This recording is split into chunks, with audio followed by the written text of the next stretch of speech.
At Hospital Kuala Lumpur, survivors of a bus that plunged into a ravine near Genting Highlands shared their stories with family and friends. The crash on Wednesday afternoon killed 37 people, so the 16 who made it out feel lucky to be alive. Contoh macam ni. Lepas tu guling.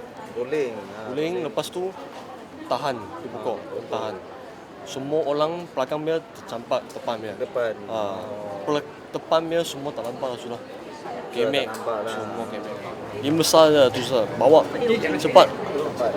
Lagi cepat daripada rollercoaster. Rollercoaster ada tali pinggang mah. Ini tak ada.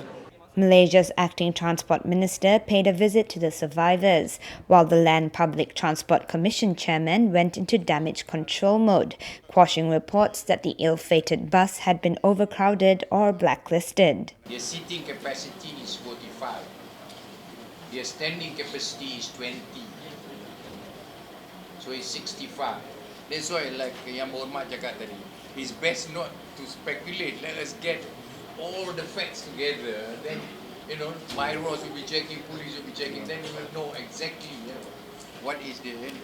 Some eyewitnesses to the accident also suggested the bus driver may have been distracted by an angry exchange with a taxi driver, but Hishamuddin doesn't want to play the blame game. It could be the gradient of the slope, it could be the safety barriers, could be the driver. There are so many matters that we have to consider. So whatever actions we want to take in the future in respect of that particular section of the road, and who is responsible for it, because you have to understand that it is a private road owned by Genting themselves. 6 out of the 16 survivors are currently in critical but stable condition. Smisha Naidu, Kini TV.